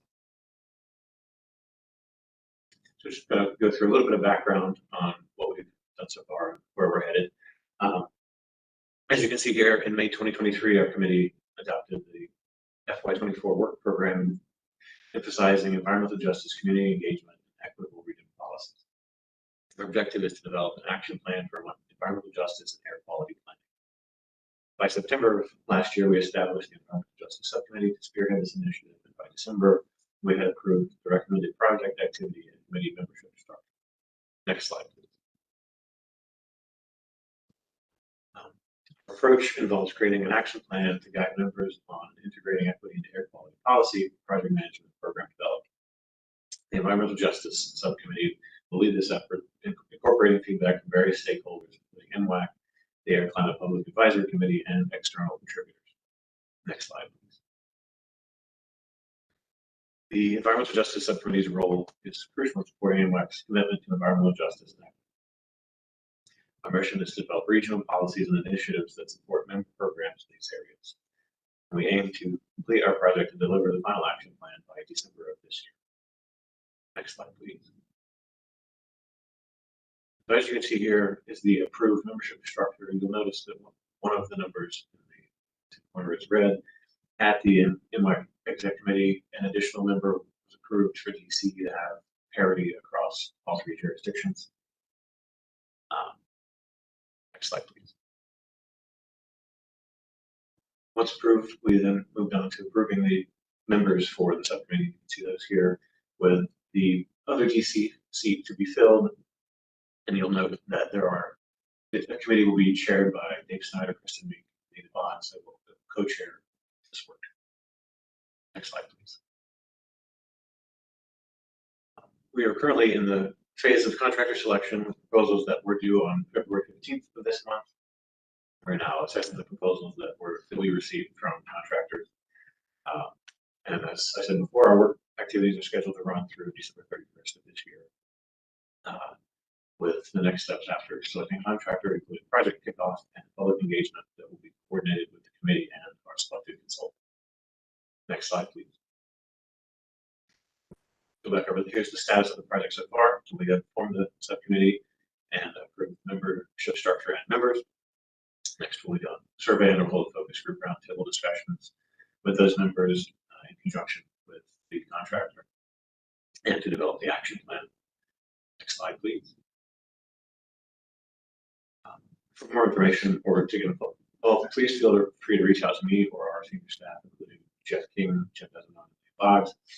Thank you for your time and attention today. We look forward to continued collaboration with all of you and any suggestions are welcome. Chair Bodie, back to you. Thank you so much. And I know that at the outset there's public comment in regards to the EJ subcommittee and the work they're doing. It sounds to me like there will be some very robust outreach attempts and community support around this. So I appreciate that update, Tim. And I know that there's been a lot of excitement and unanimous support from this committee about the EJ subcommittee. So really excited that we're getting that up and rolling and moving in the right direction. So thank you for that.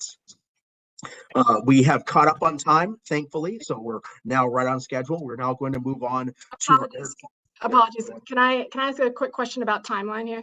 Yeah, go for it, Ms. Pink. Sorry, I saw that we have a final action plan due or a goal of having it be done at December 2024. But the year timeline starts at our first meeting. Do we want to adjust that goal to match up with a year from our first meeting?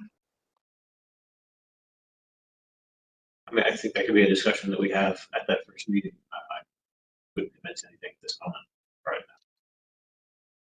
now. Okay, sounds good. And then I did just briefly, I know we're caught up on time and I'm going to try to be quick here, but I did just briefly want to comment on the membership question, and want to much appreciate former Chair Bonds for creating the subcommittee, and to everyone for unanimously supporting it, and for the executive committee for appointing me and my fellow subcommittee members. I did want to flag some concerns around the inclusion of the public voice and issue area experts that have unfolded for me over the last few months as well. I know when we established a subcommittee back in September, all of the members who spoke on the subject were very clear that for this particular subcommittee especially is a priority to ensure that public members have the strongest possible background specifically in environmental justice work, and that would probably mean screening many candidates or asking ACPAC to look at many candidates and going through what then Chair Bonds referred to as a screening process. And there was agreement with other MWAC members on that. And then just before the vote, I clarified that as well, that the priority again was to look for folks with a deep background and expertise in environmental justice, including looking potentially outside ACPAC to fulfill that and asking for them to support that effort. And then when I reached out to staff to ensure that that request was delivered as intended, learned that it had not been delivered as intended. And I want to be very clear that I'm really looking forward to working with everybody who's on the subcommittee. Absolutely. I do not doubt that the folks who are on there have deep environmental justice experience, expertise, and advocacy experience, and I know that we're going to get great work done. But I did want to flag that concern. It's a process concern, but also the concern that was fundamental to that conversation around membership, that still remains, and that concern has to do with making sure we're doing everything we can to make this work accessible to the public, the broad public, obviously, especially those who are impacted by environmental justice issues, as well as the prioritization of issue area experts. So we had talked about addressing that partly in terms of membership, and but obviously there are lots of other ways to address that as well, in terms of what we include at each of our meetings and the voices that we bring in. And I have no doubt that everyone on the subcommittee is going to be united in wanting to do that. But I did want to name that, to raise both of those concerns, and just say that I look forward to working with the other subcommittee members to make sure that we do everything we can to address those concerns in the way that we fill out our meeting agendas and the work that we do. Sure. Thank you, Ms. Mink, for raising those concerns and then for uplifting that. I know that EJ work can only truly be holistically done if we have the right voices at the table. And so I can completely hear you in terms of process and how we got here in terms of the folks on the EJ subcommittee. But I can tell you, at least for my part, because I'm going to be on the subcommittee, that I'm very interested in working with you to making sure that as we go through that, we have that first meeting, we can work out some of those concerns that we need to work through. So I appreciate you raising that for us. Thanks very much. All right. Anyone else before we move on? All right. Seeing none, we will, like I said, now we move on to the air quality and transportation planning in Metropolitan Washington. We're moving to the overview of the region's air quality and transportation planning processes. With this being the first meeting of the year, it's a great time for a refresher on how air quality planning is managed in the region and how to provide an introduction for new members. We will begin with, again, with Sunil Kumar, who will provide an overview on air quality planning. Thank you, Mr. Chair. Tim, can you pull the slides, please? All right, so I will be talking about the air quality planning in Metropolitan Washington region. As part of this presentation, I will be talking about MWAC, the structure, is coordination with other committees as it relates to air quality, and then I also talk about the status of air quality in this region. The next slide, please. So just to give you a very quick, update on introduction to the history of the clean air legislations. These clean air legislations, they tend to focus on the emission of pollutants coming from different human sources, and the regulations also classify areas that do not meet the health standard for different pollutants, and designate them as non-attainment areas at different levels, and depending on the air quality, they could be classified as marginal, moderate, or severe. There are 5 criteria pollutants, which are ozone, fine particles, carbon monoxide, CO, NO2, nitrogen oxide, sulfur oxides, and lead. So those are the pollutants for which EPA has standards, health standards for. Also, threw some these are the things that kind of will be good to keep in mind. So in a US, these terms will be coming frequently in our presentations. So I kind of wanted you to be aware of that. It's a national ambient air quality standard, that's for NOx, the state implementation plans for SIPs.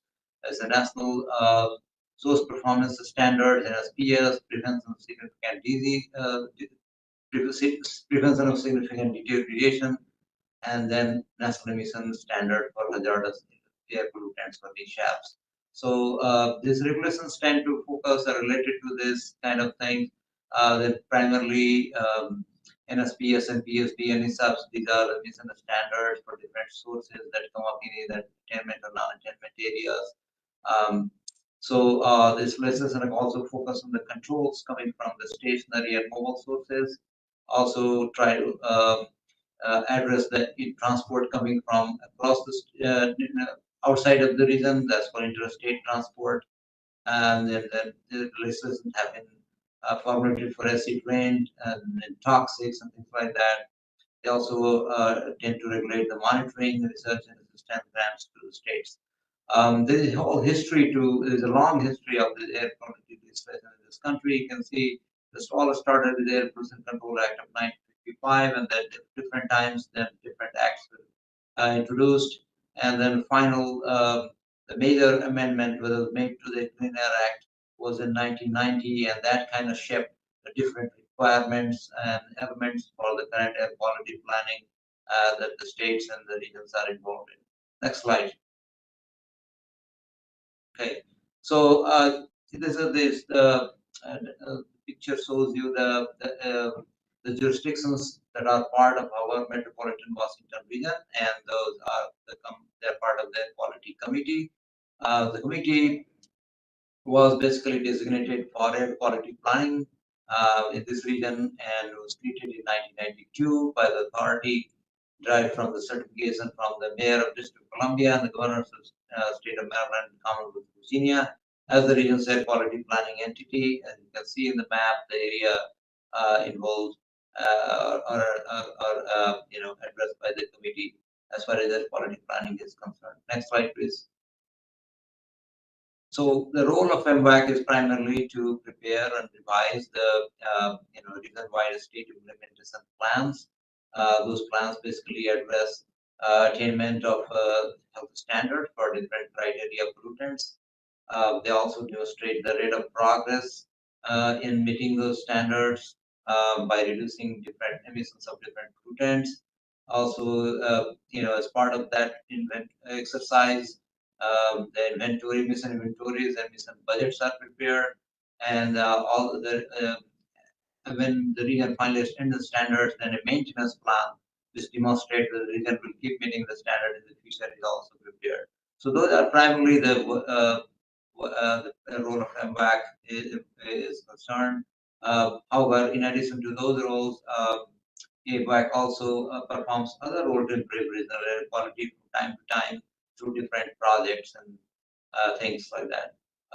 As part of that goal, the MWAC also cooperates with Transportation Planning Board, COG Board of Directors, and other policy committees such as Climate Change Policy and Chesapeake Bay Policy Committees, and also Tri-County Council of Southern Maryland, the State Air and Transportation Agency, and local governments. So you can see there is a whole there's a lots of agencies and committees involved here as far as air quality planning is concerned. As part of his role, MWAC also develops and maintains a public participation education program and a time-to-time updates for different plan elements. Next slide, please.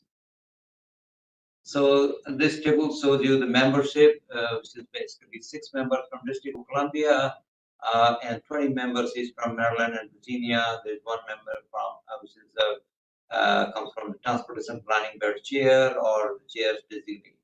And then you can see in Maryland and Virginia all the cities and counties that are involved that are members of MWAC.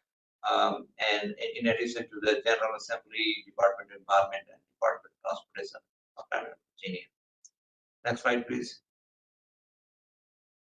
So this chart can show you the organizational structure of MWAC and its relationship with linear partners and Transportation Planning Board, which is coordinates very closely in air quality matters. As you can see here, MWAC has a security committee, budget committee, technical advisory committee, chaired currently by Roger Tunnell from MD, and he has Air and Climate Public Advisory Committee called ACPAC, that's chaired by Julie Kimmel. Then technical advisory committee also have some few subcommittees that help us. For example, local government initiatives work group, conformity subcommittee, emissions inventory subcommittee, and those committees, they come alive as they're needed. In addition, as you can see here, we also this year we have a new environmental justice subcommittee that's also part of the MWAC. So this is kind of in brief the overall structure of the MWAC and it's how it and the relationship between the partners and Transportation Planning Board and as far as the air quality is concerned. Next slide, please. So they said MWAC is involved in air quality planning, and for that it has basically is involved in developing regional air quality plans and prepare emission inventories, implement different emission control programs, coordinates with Transportation Planning Board and Transportation Conformity matters, and has a very active forecast and reporting of regional air quality in this region. It also collaborates with cleaner partners and which serves Metropolitan, Washington, and Baltimore areas, which is and the cleaner partners involved in education of air quality risks and takes actions, individual actions to improve air quality. It also publishes the air quality index and real-time air quality alerts and notices. The state agencies are again involved in planning and permitting activities. They issue individual source permit, also help provide some of the emission inventories that goes into the quality plans. They develop and enforce state regulations to control emissions and things. And they also develop and implement a statewide measures for area, mobile, and point sources. Point sources are basically industrial sources. And the one example is the emissions and inspection program for motor vehicles. Next slide, please. So this is again the map of the the air quality MWAC air quality jurisdiction areas, and you can see you have the list of different air quality monitors which monitor different pollutants. I'm not going to go through all this. You have the list, so you can see the air quality monitors measure not only zone and fine particles but PM10. And then carbon monoxide, nitrogen dioxide, sulfur dioxide. Next slide, please. Again, I have shown this slide previously, so I'm not going into details. It's just the different AQI ranges and the colors and the corresponding air quality, health descriptor. I talked about this. I'm not going to detail them again this, but this is the basically the AQI. Table which gives you the range and color and the health description. Next slide, please. This is a very basic kind of picture which shows you how the ground level ozone is formed in the atmosphere. It's basically a reaction of volatile organic compounds and nitrogen oxide, which come from 5 different sources, mainly biogenic sources such as trees and plants, area sources. These are small sources scattered all over the region, such as dry cleaners, gasoline pumps, and things like that. We have on-road and off-road mobile sources, cars and trucks, and off-road sources such as tractors and planes and boats. And then you have point sources or big sources like electric generating unit as a big industry. So all these sources, they emit volatile organic compounds and nitrogen oxides and react in the atmosphere in presence of sunlight to form ozone. Next slide, please. This just shows you the contribution of NOx and VOCs, volatile organic compounds, and I just pulled the number from one of the reports we had submitted with EPA.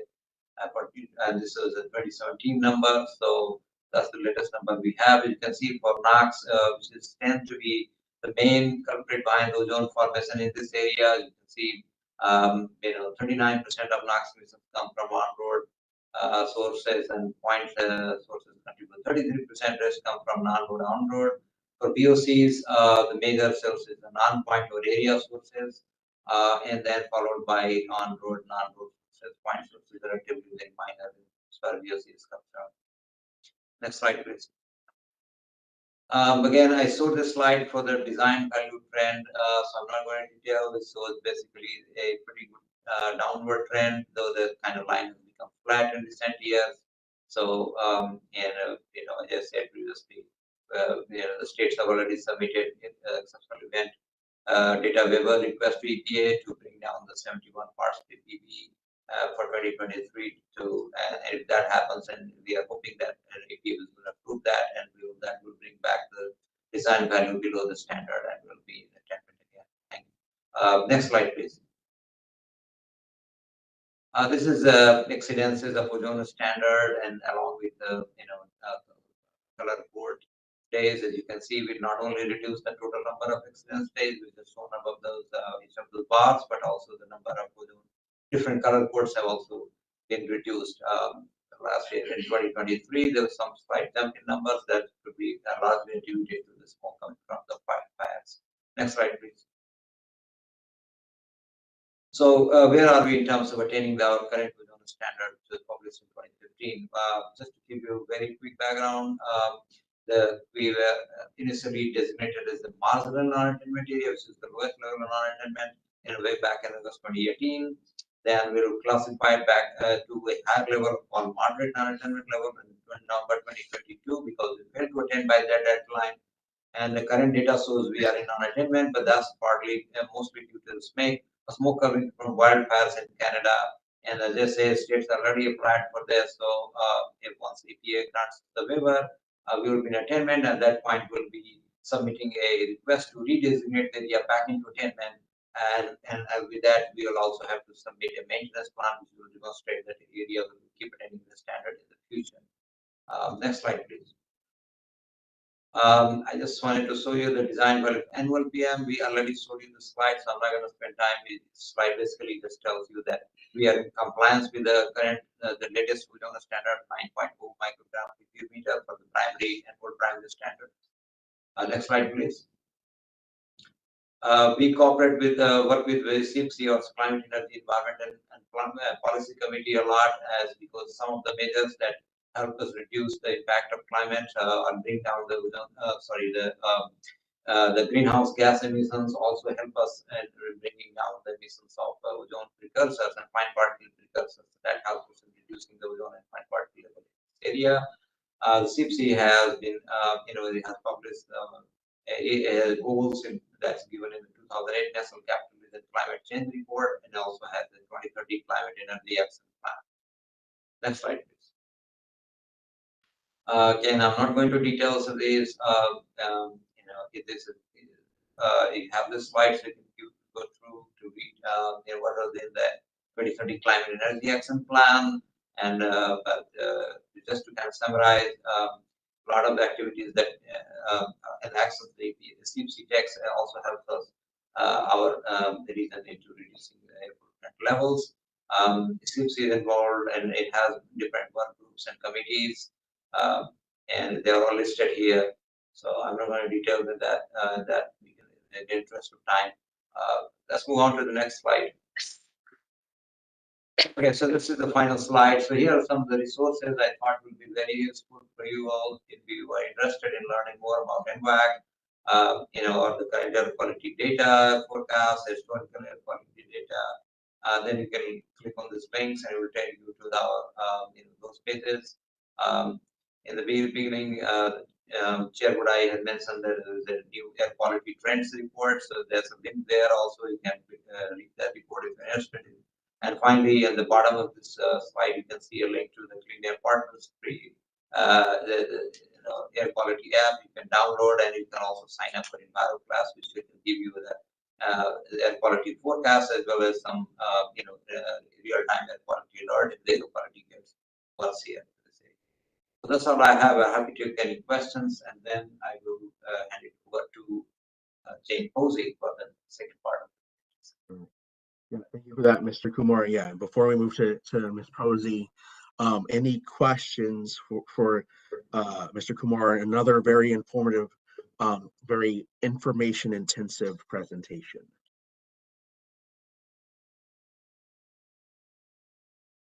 I am not seeing anyone jump out. All right, last but not least, Ms. Posey, you are our closer for today's meeting. I'm pleased to have Jane Posey from COG's Department of Transportation Planning join us to discuss the linkages between transportation and air quality planning. Transportation planning is an integral part to help the region meet federal air standards. Ms. Posey, the floor is yours. Thank you. So I have extra information in this presentation, and Sunil has covered some of the information that I have. So I'm not going to go through all the slides. I'll skip some of them, but if you have any questions about any slides, feel free to ask or reach out to me in the future. Can you go to the next slide, please? So the Transportation Planning Board is the, can you get to the next slide? The Transportation Planning Board, or TPB, is the federally designated Metropolitan Planning Organization, or MPO, not that one, for the Washington region. Thanks. This map shows the TPB planning area and all the member jurisdictions therein. And some of the information about the TPB planning area is over to the left, the number of jurisdictions, the square miles, you can see that sort of thing. I will note that the little white area in Fauquier County over to the left is actually not any longer part of the TPB planning area. Just last week that was removed because of change in census data. So we do need to update this map, but that did not happen in time for this presentation. Next slide, please. So some of the federal mandates for MPOs include the need to develop the regional long-range transportation plans and transportation improvement programs, and those are the financial plans for the region for funding transportation projects.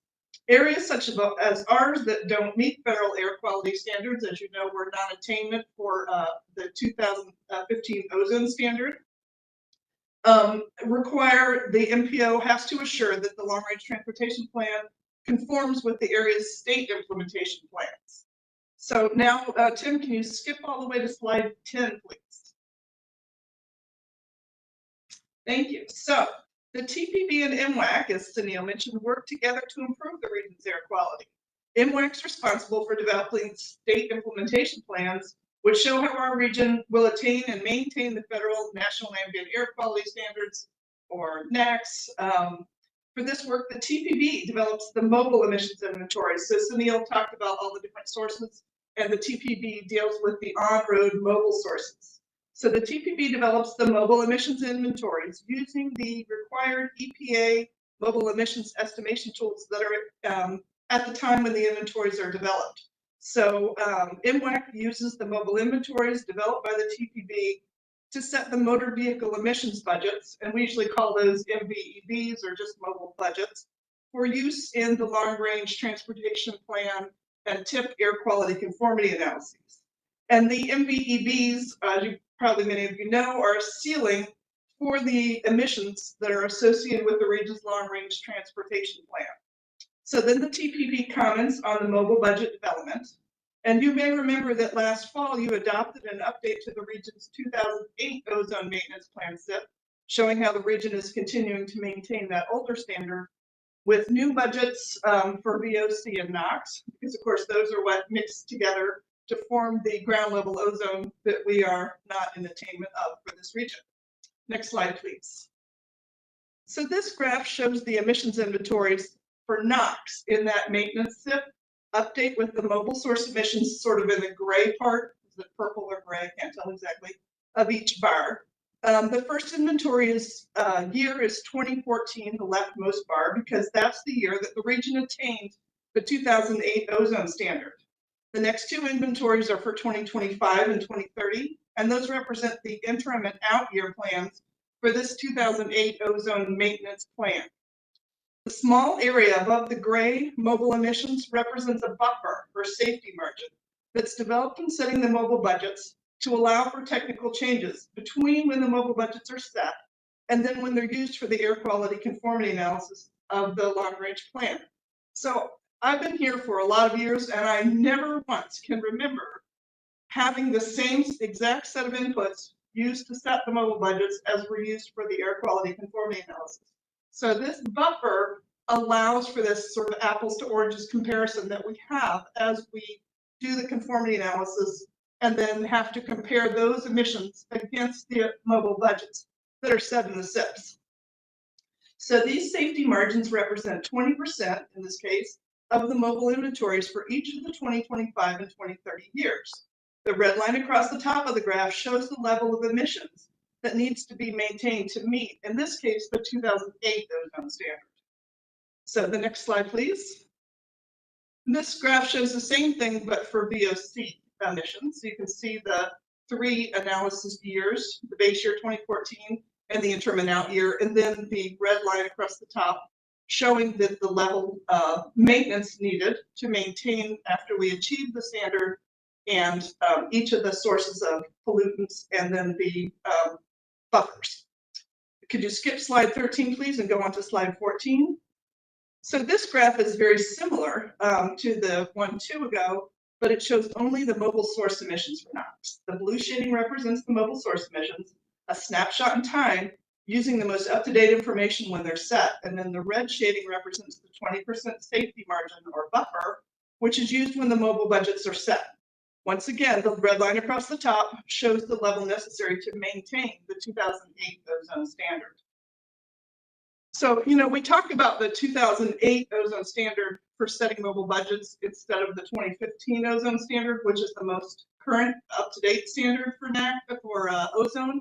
And that's because there's a rule that if you are a marginal non-attainment area, which is what we originally were when we were designated for the 2015 ozone standard, if you are marginal non-attainment, you do not have to reset mobile budgets. So that's why our mobile budgets are from this long ago NAAQS.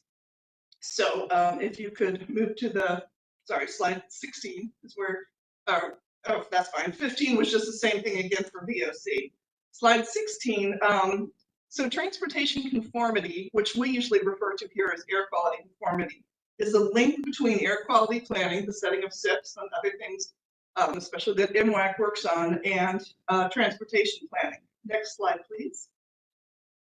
So air quality conformity is required by the Clean Air Act, and it requires that the evaluation of emissions from fiscally constrained long-range transportation plans and TIPs against mobile budgets set in SIP before the projects can be approved.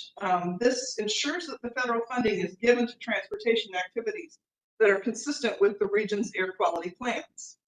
Next slide, please.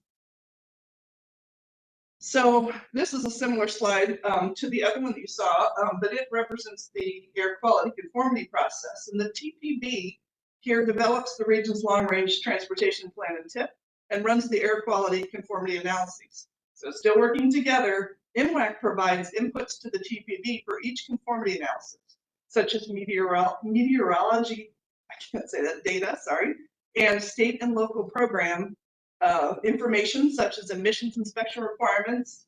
Also, MWAC comments on the process and the results. Next slide, please. So this is the conformity process in a nutshell.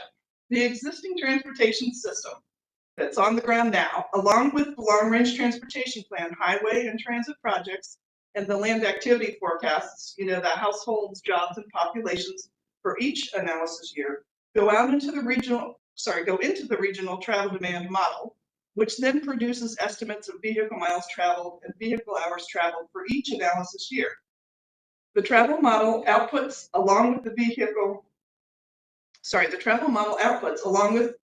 the vehicle fleet mix, which is every single vehicle that's registered in our region by type and model year, and also the state and local programs such as inspection and maintenance program, information go into the EPA MOVES model, or the mobile emissions model at the time, which happens to be currently MOVES 4, and mobile emissions estimates are produced. This technical process, which looks kind of simple on this slide, not including the time for public comment and outreach, takes 7 to 8 months to do. Next slide, please. So this graph shows the results of that technical process. These are the mobile source NOx emissions from the last update of our region's long-range transportation plan.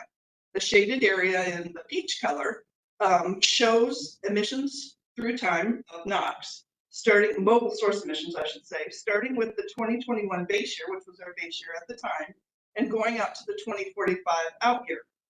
The red lines represent those mobile emissions budgets that you all set in the SIP, and which, as you can see, they are above the mobile emissions, which is what has to happen for the conformity process, the long-range plan to pass the conformity process. And the region's long-range transportation plan must pass the conformity test, or we risk losing federal transportation funds for all of our transportation projects, both highway and transit. So the next slide, please. So this is the same slide for volatile organic compounds from our last update to our long-range plan. You can see the emissions are the blue shaded area, and then the mobile budgets for the various analysis years. Skip slide 22, please, and go on to slide 23. So SIPs and conformity are all about criteria pollutants, such as ozone, but for greenhouse gases, they're not an official part of the air quality conformity analysis. But the TPB staff does estimate greenhouse gases and reports the findings in support of our region's climate change and planning activities. Both COG and the TPB are working to address the challenges of climate change, including the setting of greenhouse gas reduction targets overall and specifically for mobile sources. And this list shows greenhouse gas reduction efforts, some of the same things that Sunil had listed in his slides. And so this shows what we've been working on in the region over the past decade or so. COG, TPB, MWAQC, CPC, all working together. Next slide, please.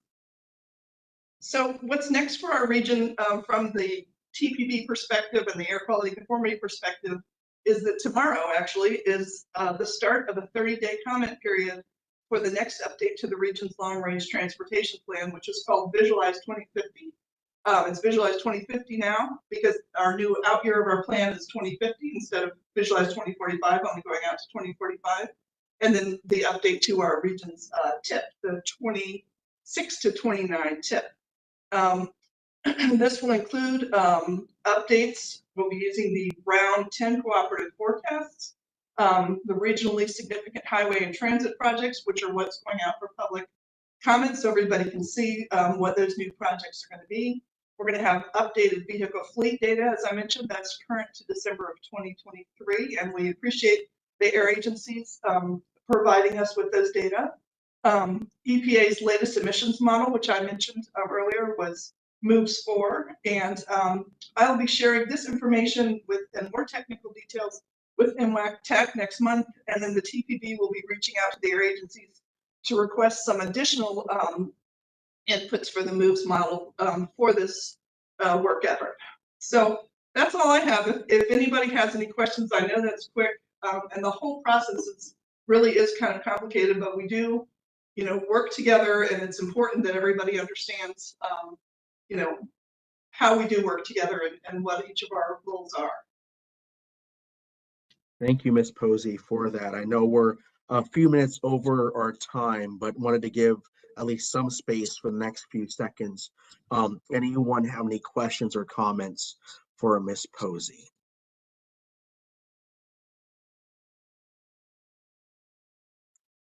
All right, I'm not seeing anyone jumping up hands or anything like that. Ms. Posey, thank you for the presentation. It's really important that we always keep in mind the linkages between transportation and what we're trying to do from our clean air goal. So thank you for illuminating that for us. Thank you. That's it for our last agenda item. Thank you both to Mr. Kumar and Ms. Posey. We will go ahead and wrap up here. I would like to entertain a motion to adjourn. So moved. So Challenge you, moved. College Park. Do I hear a second? Second, Sonia Vasquez Luna from Manassas City. Thank you, Councilwoman Vasquez Luna. Good to hear from you. All in favor, say aye. Aye. Aye. Any opposed or abstained? Thank you all. That is it. That concludes our meeting. The next MWAC meeting is scheduled for in person on May 22nd, 2024. Thanks to each of you for participating, and good to see everyone. And I will see you all in May. Thanks so much. Thank you, everyone. Thank you. Thank you.